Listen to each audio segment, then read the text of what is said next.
You are now listening to The Perfect Prana with Kaya Ann. What's poppin'? What's good? You're listening to The Perfect Prana show. I am Kaya Ann, a yoga enthusiast, a student at Columbia College studying radio and voiceover. And gosh, am I forgetting how to introduce myself? I don't know. I'm a human, okay? That's who I am, and I love to talk about yoga. That's why I started this show, The Perfect Prana Show. Prana translating to breath in Sanskrit as the breath of life. It has a few translations, but as usual, we have yoga news, yoga hills, weekly wellness challenges, all the good stuff.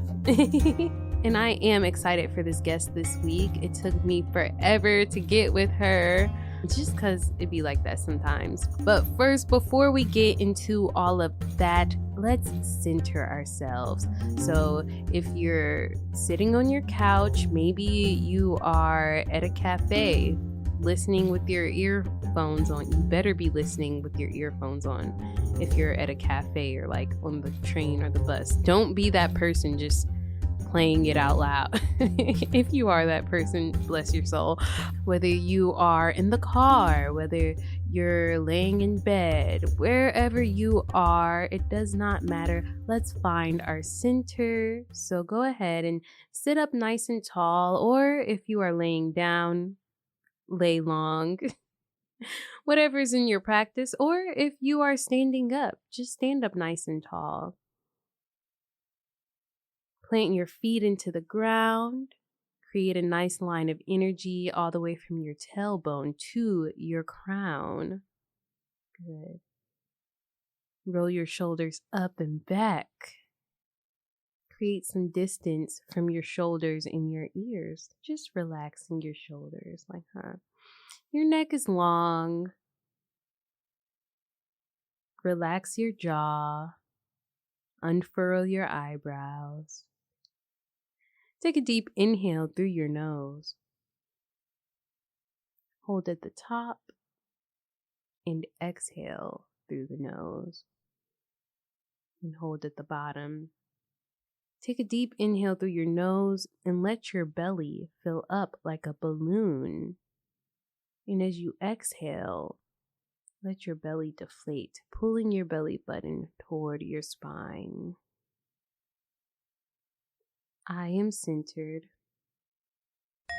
Yoga news. What is the yoga news? Look, I pulled it up. Miley Cyrus does yoga on paddleboard while enjoying Magic Island in black and white photos on Instagram. Cool. Miley Cyrus does yoga. Actually, a lot of celebrities do yoga. I did not really read too much into it, but what was crazy to me was that she was doing this on a paddleboard. I was like, that is insane. Amazing. I guess if you wanted to see those photos, then they're all over the internet. I guess she actually posted a video of her practicing yoga on Instagram on the paddleboard. So this is why it was all over the news. Wow. Cool. Celebrities practicing yoga. I just don't even care. But seriously, good for her. Seemed like she was going through stuff at one point in life. We all remember that point in life, though. We all remember that point in life. And look, I'm not gonna lie. I was kind of here for that phase of Miley Cyrus. Yeah, so when I was looking into the yoga headlines, what was coming up was all about Miley Cyrus practicing yoga on the paddleboard, which kudos to her. That was amazing. And then also this whole yoga teacher killer case where the yoga teacher unalived that one girl, the cyclist, because she was jealous or whatever. The whole love triangle. That was a hot mess. I talked about that a few episodes ago. I don't feel like talking about that anymore though. And Since I don't really feel like talking about the yoga teacher killer girl, because it's like, that is negative, and that's not my vibe. It's National Stress Awareness Day, which is the first day of November. Oh my gosh, we're really starting a new month. Oh my gosh, it's crazy. Yeah, it's the first of the month. Wake up. Anyways, no, seriously, it is the first of the month, and the 1st of November is Stress Awareness Day. We all know that stress is very harmful, or can be very harmful. I mean, it has its purpose, but too much of it is definitely not a good thing. That yoga can help you manage your stress. I did a mental health episode, kind of when it was like Mental Health Awareness Day, or I don't know what day it was, but I did that episode and I talked a lot about yoga postures for certain mental healths and the relationship to chakras and the energy moving through our body and all that great stuff. And then also the last episode, I spoke about pranayamas for lung health, because it was like Lung Health Awareness Day last week or something like that. And I spoke about pranayamas. All that stuff still applies to stress, so I don't know. It's like I'm not going to go too deep into that right now. It is also World Vegan Day. This is actually a day.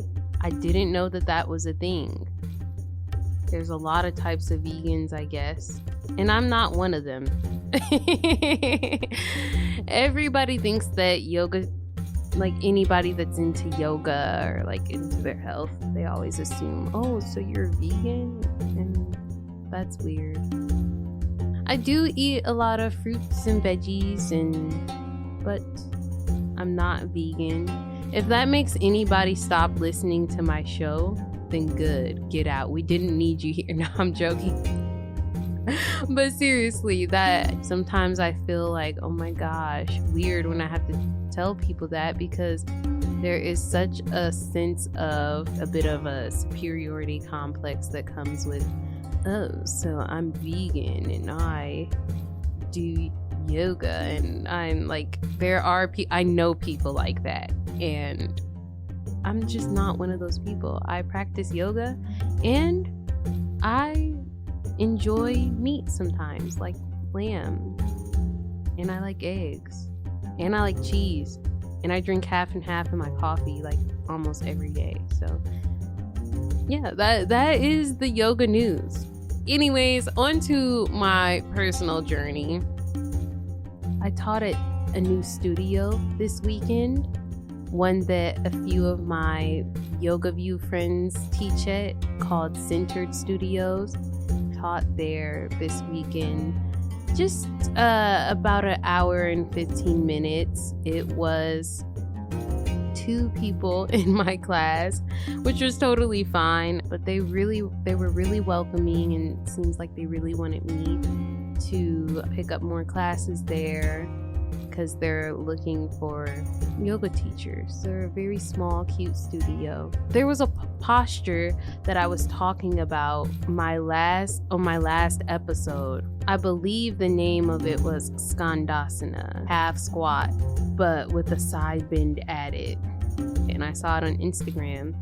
And I taught this in that class, and it was accessible for them. I taught this in this class, and one of the people that was in the class, she was like, oh my gosh, that felt amazing. And I was like, oh my gosh, I know, right? I can't be the only person that like just did this. And was like, whoa, I didn't know I needed to do this. Like, I was so glad that we could have that moment of like, you felt what I felt too, because that felt amazing. I subbed for a class at another LA Fitness location downtown last night actually, and it was pretty good. I had about 6 students. Unfortunately, one of them left, which happens every now and again. I can't be everything for everybody, Either way, it was still a pretty good class. Everybody was really friendly. Maybe I'll pick up that Tuesday night class. I'm not sure yet, but I'll see about it. I'll think about it. Only issues I had was the lighting. I hated the lighting in there. They couldn't really change the lighting.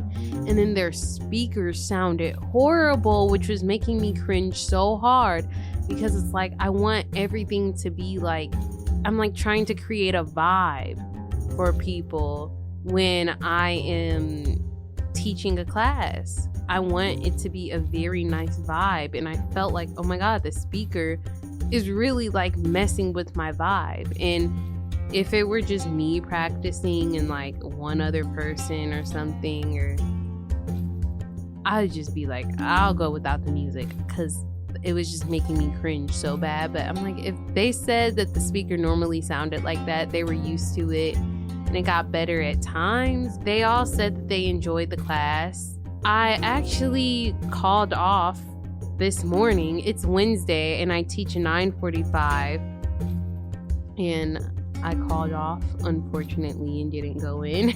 Yikes. My bad to all my Wednesday people, but I was not feeling it this morning. I was going through things last night. It was hard to get to sleep. However I justify calling off. I'm not going to do that next week, of course. I felt bad, but I had to prioritize myself this morning.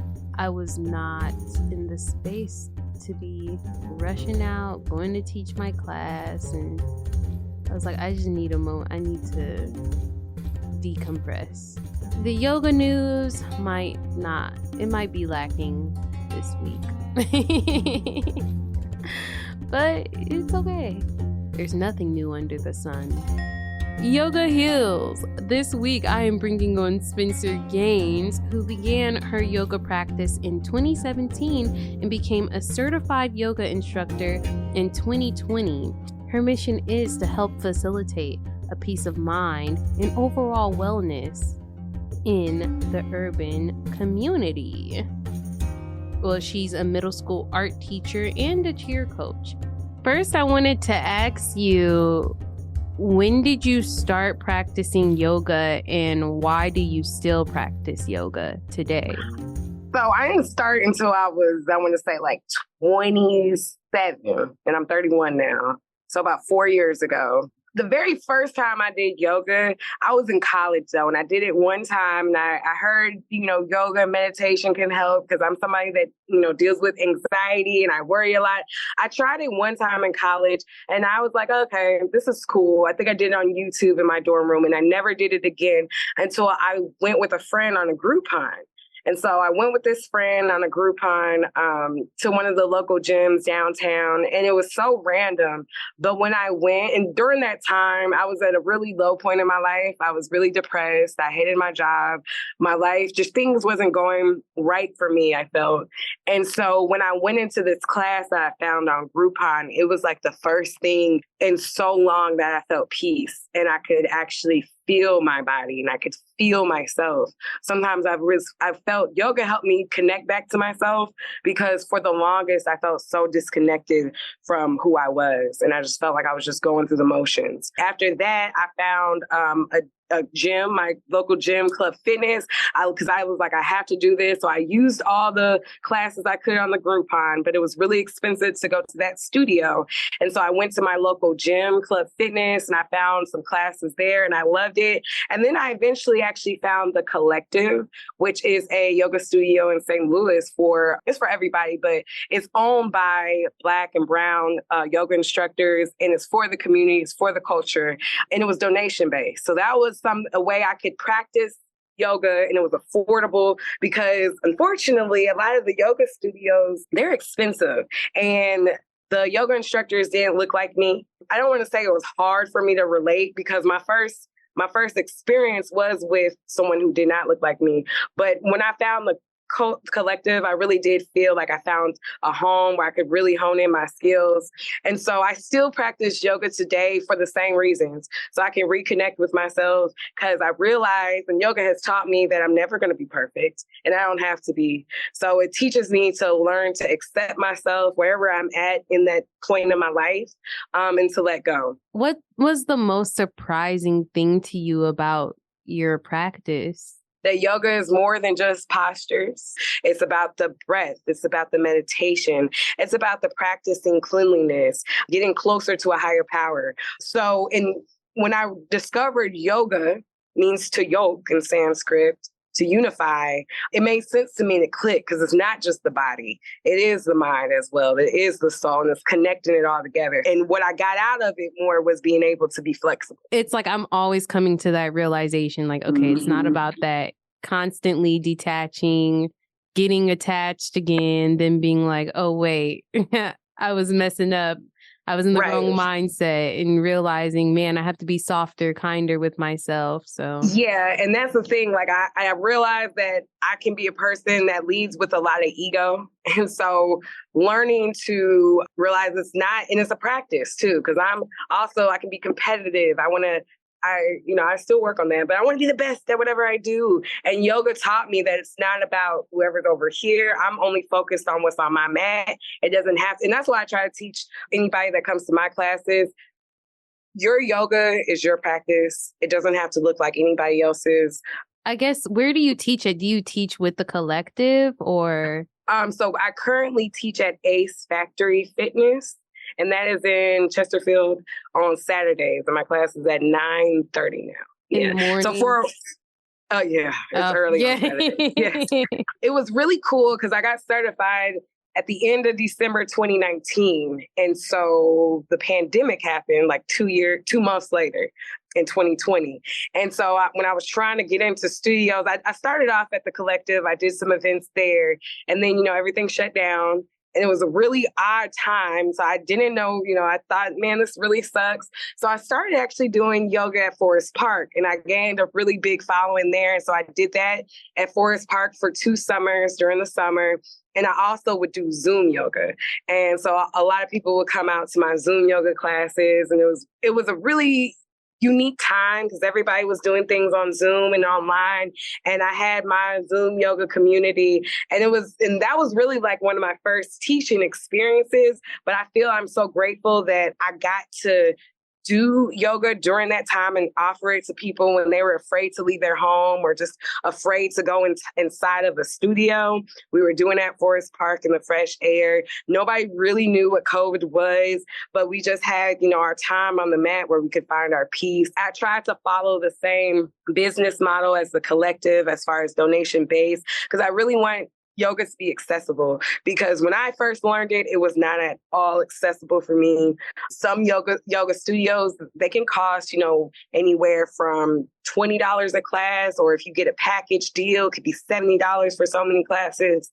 And that just wasn't doable for me. So, and I understand a lot of people in my position, and a lot of Black and brown people don't have the access or feel like they're welcome. So that was one of my biggest motivations to offer that.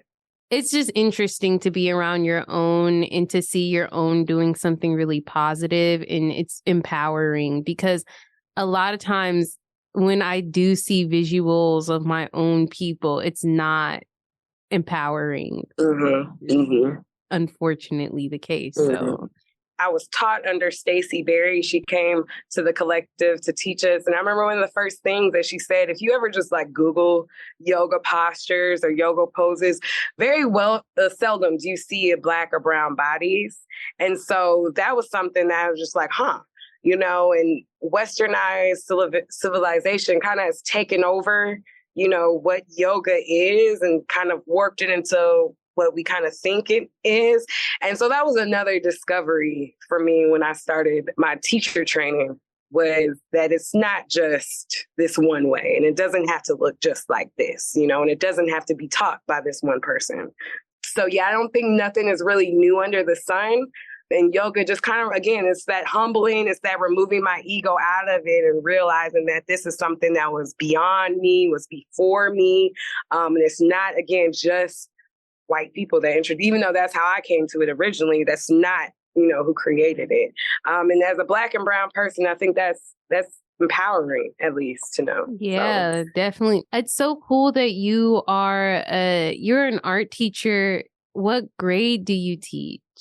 I'm a middle school art teacher, so I teach 7th and 8th graders. And so I've been teaching art. This is my 9th year. Has your yoga practice changed the way that you teach? Most definitely. I would say 100%. I think I mentioned around the time when I started yoga, I was ready to quit my job. I was ready to just find a whole new career. I wasn't satisfied with what I was doing, but I know my calling, but I just feel like I wasn't getting it here. But when I found yoga, there was a lot of things that I was looking for on the outside that I found within myself. And that's when I found a lot more peace within my job, and I started having fun again at my job, and I started enjoying it. And so there's still a lot of stress as a teacher, but being able to have my own personal practice just for myself is important. And then I've also been able to introduce it to my students. So a few years ago, I started a yoga club at my school. And I got mats donated. So my classroom has a set of 20 mats. And so we do yoga club for after school. And then this year, I actually changed the name of my class. And it's no longer visual art. I called it mindful art. And so on Tuesdays and Thursdays, we do some form of mindfulness for the first 10 to 15 minutes of class. So I've introduced them to several different meditations. We go through we do sun salutations a lot, but we are getting on the mat now. And we do a lot of creative things too. So I talk to them a lot about mindfulness and how to be creative as well. And so just incorporating that art piece with the mindfulness and letting them know it's not always about the end product. It's not about, just like yoga, there's never a final or a finish line. We're always continually learning ourselves. And that's what, when we do mindfulness on Tuesdays and Thursdays in my class, that's the biggest thing I want them to get about. This is self-discovery. This is learning who we are, learning our boundaries, learning our values, learning, what drives us. And again, I try to teach them postures as well as that. And they have fun with it. This space in my classroom has become just a really safe space for my students. What happens on these halls, the fights, the rah-rah, we never do that in my classroom. This is a space where they can breathe, where they can let the pressure off. Because even with their projects, I have 3 rules: ART, accountability, respect, and try. So if we give our effort, yours may not look like mine, just like on the mat. Your posture may not look like my posture, but if you give your best, you follow the instructions and you develop the skills, you will get the grade. So I try to have that approach, with yoga as well. Seriously, I have a special place in my heart for Black teachers, seriously, and beyond yoga teachers, but even in schools. Where can we find you at? If somebody wants to take your class or... Yeah, so if you want to find me on Instagram, it's Miss Spence. So that's MSSPENS. And currently I am teaching at Ace Fitness Factory in Chesterfield. Before we go, since this is the perfect prana and you are a yoga instructor, I always ask my guests to cue us through a quick pranayama or quick breath of their choice. Yeah. One of my favorite, I do this with my students, is box breathing. So I can definitely guide us through that. Is that cool with you? All right. So we're going to get in our yoga seat. So I'll encourage you to have your feet flat on the ground, your shoulders stacked over your hips, and maybe your hands in your lap. We're just resting as we close our eyes and just take a moment to check in with ourselves. Noticing how the breath feels. As it enters the nose, maybe slowly out the mouth. And I'm going to be guiding us through box breathing. It's a 4-count inhale, and so hold for 4 counts. And it's an exhale for 4, and then it's a hold. And so I will guide you through this. And if you fall out of rhythm, no pressure, just hear my voice and hop back in. We'll inhale 1, 2, 3, 4. Hold 2, 3, 4. Exhale, 2, 3, 4. Hold, 2, 3, 4. Inhale, 2, 3, 4. Hold, 2, 3, 4. Exhale, 2, 3, 4. Hold, 2, 3, 4. Last time. Inhale, 2, 3, 4. Hold, 2, 3, 4. Exhale, 2, 3, 4. Hold, 2, 3, 4. And just allow your breath to return to its breath, its natural rhythm. Noticing how you feel. When you're ready, you can gently open your eyes and return back to this space. Namaste. Yay. Weekly Wellness Challenge.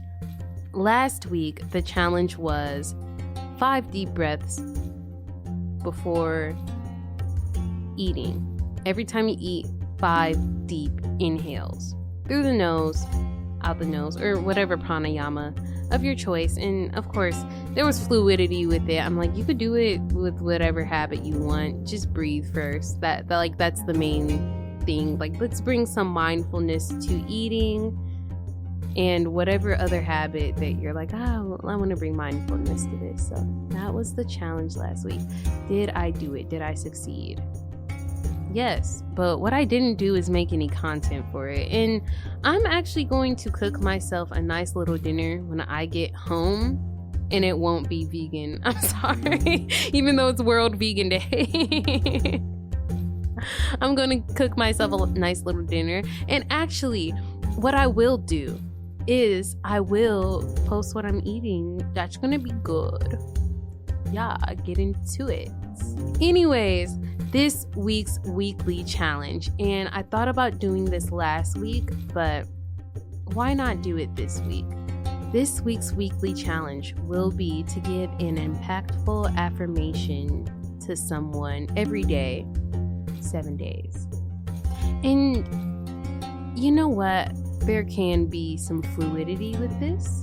You can give it to the same person every day, or you could choose a different person every day. However you choose to go about it, as long as you're giving an impactful affirmation to somebody within your social network, or even that you just randomly met, I don't know, just giving them, whoever you cross paths with, giving an impactful affirmation every day to someone outside of yourself.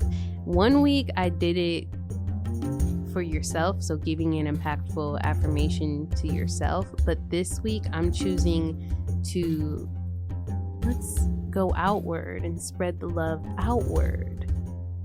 I mean, it's hard to impact people. You know what I'm saying? People are going to do what they want to do when they want to do it, however they need to do it. Just giving them a compliment, something that's meaningful, and really highlighting the good in them and saying, hey, I recognize this in you and that's beautiful, or I love this, or this is so important. You know what I'm saying? Just give that to somebody else. Show them, look at the people around you and see the good in them, or whoever you cross paths with, and choose to see the good and the light in them, and give them some type of affirmation, compliment, validation about what they're doing, who they are, or whatever. Definitely let's spread the love this week. Okay? And I am going to make sure to do that. I'm not sure how I'm going to do it. Is it going to be the same person? I might do multiple people a day. Like, every time I wake up, let me text a few people. Let me tell them about themselves and how great they are. Since I am ending out this episode, my quote of the week, and It comes from me, actually. I was going back into some of my old journaling times and actually some of the paragraphs that I wrote and posted on social media and all this stuff. And I said this and I was like, okay, Kaya, you were kind of in your bag when you said this. And I said that it is up to us to get what we deserve. Period. I didn't say the period part, but I did say it's up to us to get what we deserve. And I still wholeheartedly believe that we are powerful. We can get the things that we want, need, and deserve, but it's up to us to make it happen. If you ever forgot or you didn't know, I am letting you know right now that you are powerful. You can affect change in your life, in other people's lives, and in the world. We are creators. That is the show. Thank you so much for tuning in to the Perfect Prana Show, which airs on WCRX every Saturday at 10 a.m., Sunday at 9 a.m., where you can also find it on Apple Podcast and Spotify. And you can find me on Instagram at Consistently Kaya, consistently spelled with a K. Kaya spelled Kyah. May the light and darkness within me bow to the light and darkness within you. Namaste.